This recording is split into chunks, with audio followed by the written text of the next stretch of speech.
Hello students, in the previous video we have seen the figures based on likeness. In this video we are going to study figures based on contrast, difference and surprise. First one, antithesis. Anti means opposite. Thesis means ideas. When opposite ideas are placed side by side for emphasis, it is called antithesis. Means when two opposite ideas are used in the sentence for giving more stress, the figure of speech is called antithesis. For example, man proposes, God disposes.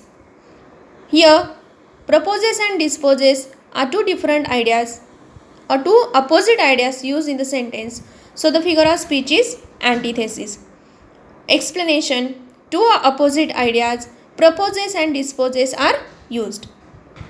Second example, with a smile on his lips and tear in his eyes. Two opposite ideas, smile and tears, are used.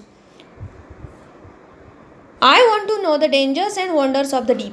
Dangers and wonders are two opposite words or ideas used in this sentence. So the figure of speech is antithesis. Explanation: two opposite ideas, danger and wonder, are used. Next example, God made the country but man made the town. Easily you can identify that country and town are two opposite ideas used in this sentence. So here the figure of speech is antithesis. Next figure of speech is epigram. It is also like antithesis but little more stress is given on opposite ideas. When two different or antithetical ideas are used to get more meaning, it is called epigram. It is used with an idiom to express, excite, surprise and arrest attention. In this one, object is greater or stronger than other subject. Means one object is great, then another is greater. Means two opposite things are used, but one is great and another idea is greater than that. So the figure of speech is epigram. The child is a father of man. Antithetical ideas are used of childhood and adult. Second example, a favorite has no friends. Antithetical ideas, favorite and no friend, are used. Two opposite ideas. Do we say if the person is favorite, then he will be having more friends? No. But here opposite thing is explained, that favorite person has no friends. Means in this way two ideas are shown, two opposite ideas are shown. So the figure of speech is epigram. Metonymy. Metonymy means an idea is same but little extra than a simile. It is like simile but extra, more than that. For example, the bench is for judges. The bench stands for the person in authority. The house for the members of Lok Sabha.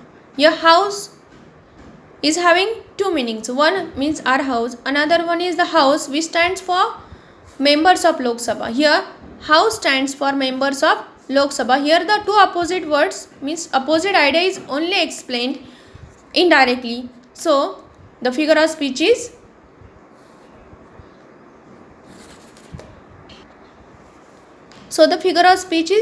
metonymy. Next kinds of figures of speech we are going to study, that is figures based on construction or arrangements of words. In that climax and anticlimax is there. In climax, a set of words or ideas is given in ascending importance. Means smaller to bigger, or which is less important is placed first. Group of ideas means sets of words are given in that, and it is given in increasing importance. For example, she came, she saw, she conquered. Series of ideas came, saw and conquered are used in the order of increasing importance. Second example, I smile, I laugh, I roar. Smile, laugh and roar are used in increasing importance. At first he walked, then he ran, and at the last he simply flew. Here also you can see walked, ran and flew. All these three set of words, they are used in increasing importance. Anticlimax. Anticlimax is opposite to climax. Decreasing importance means ideas are given in decreasing importance from higher to lower. For example, he lost his wife, daughter, his son and his watch. So his wife, daughter, son and watch, this set of idea is given in decreasing importance. Second example, so he swore by the sun, the moon and the stars. Here also sun, moon and stars are this set of words or set of idea is given in decreasing importance. So the figure of speech is anticlimax.